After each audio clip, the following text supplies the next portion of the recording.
You know that it's fun to go out, except I never leave my house.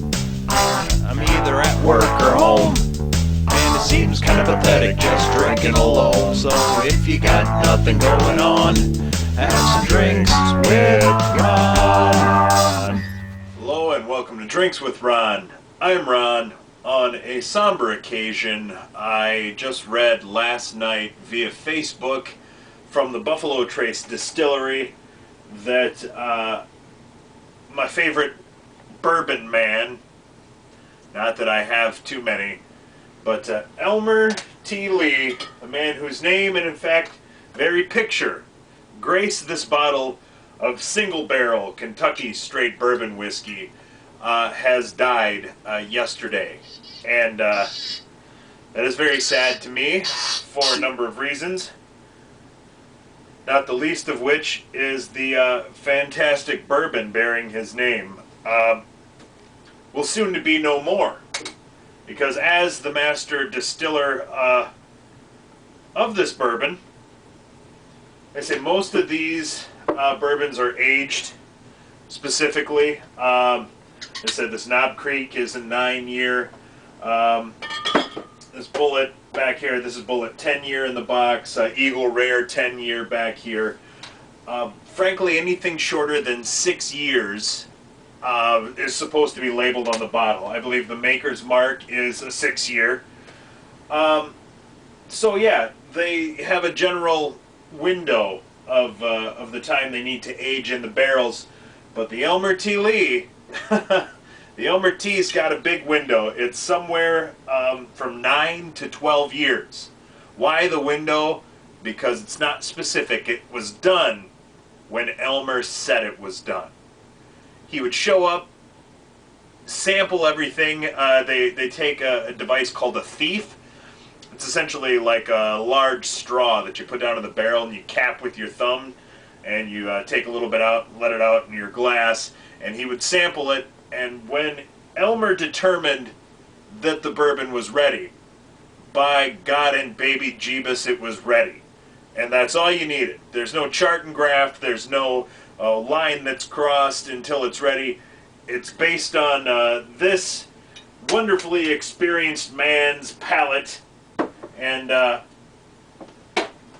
what he said was ready. So I'm actually gonna flop some stuff around here. We're gonna move the wild turkey, and we're gonna give Elmer a special place up top, because they just won't be able to make Elmer Lee. I said Bullet, Benchmark, Eagle Rare, Elmer Lee, Four Roses, all come from the Buffalo Trace Distillery. And all of these come from one mash. The Elmer Tea and the Four Roses come from their own mash. Everything else Buffalo Trace does comes from the original mash. They age and barrel it differently. I'm not sure the specifics, but Elmer Tea's got his own mash and his own process front to back. And as I say, without him to guide the process, it simply cannot be Elmer Lee until his approval is stamped on the bottle. So, a little bit of mourning for Elmer. But that would be a short episode. So I just want to put it out there that I believe this is the 81st Drinks with Ron I'm recording. And as I approach the century mark, I've had a lot of people ask me, 'cause as you know, I will shoot my mouth off. I'm not afraid. I did a Ryan Braun episode 2 years ago where I just fucking trashed him because I knew he was a lying sack of shit when it came to the steroid thing. I can spot a liar, and that big press conference he did, my problem, as I said in the episodes, my problem wasn't that he was cheating or that steroids are wrong or any of that shit.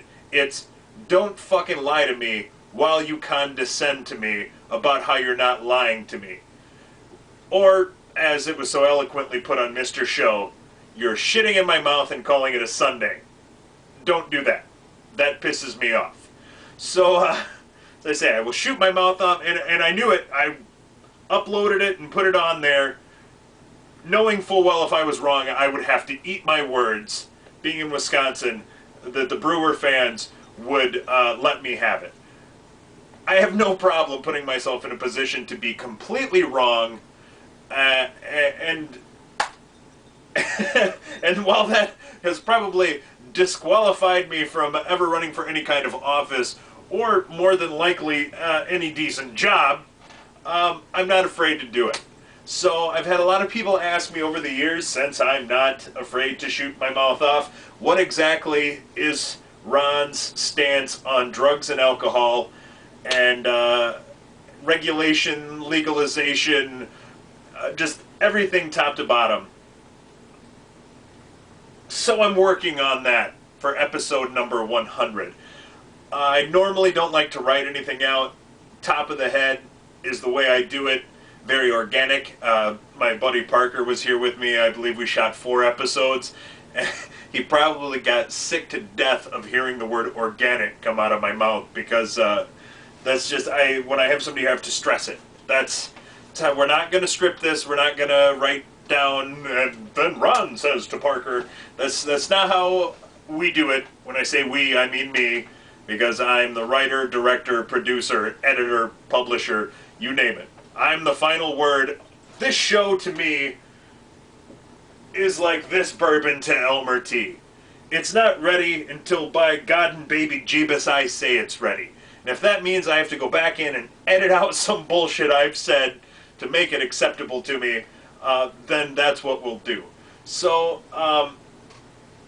but unlike my standard and the rules, I have to get this written down, thought out, so it's nice and coherent and linear, because I want to make my point as salient as possible, and make sure that it's something, if by some fluke I were to run for office in 20 years, I want to make sure that everything I say I will stand behind, and not waffle like these politicians do when they say a bunch of shit, and then, you know, when they actually looks like they may win, they need to adjust everything they've said in the past. That's not what I'm going to do. I'm going to do this whole thing right, correct, proper, salient, linear, as I say, and I'm going to do it right. So I've started with the notebook. I'm going to make my points, and I think to do that, I need to celebrate with a little Elmer T. Lee and the Kentucky Chew, which I'm told we've started spreading the word through Madison about the Kentucky Chew, and it's even been outlawed in a few households for its completely ridiculous-looking nature. But I digress. I'm going to get into this Kentucky bourbon with the Kentucky Chew. Of course, starts with the proper smell.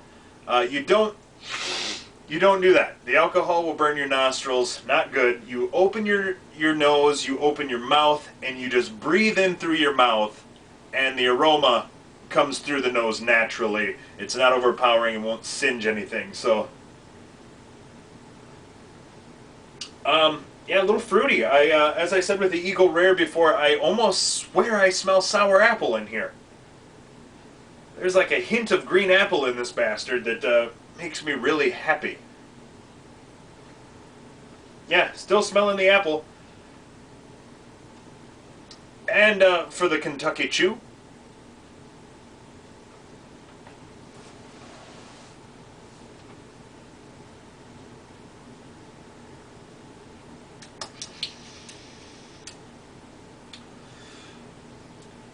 good clean finish, nice burn, not overpowering alcohol-y, really bad spirits burn, but that healthy, warm and fuzzy feeling in the bottom of your stomach burn. And that's what we're looking for.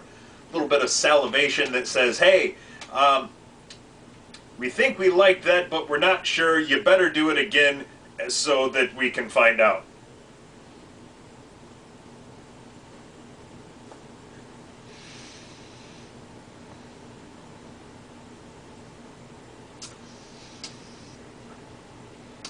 It is a fine product, and it is a testament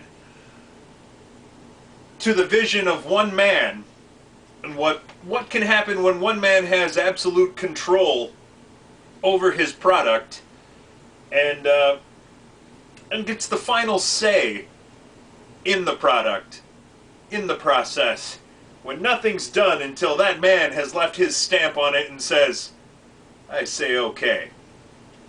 So in that respect, this bourbon is like this show. One man behind it, and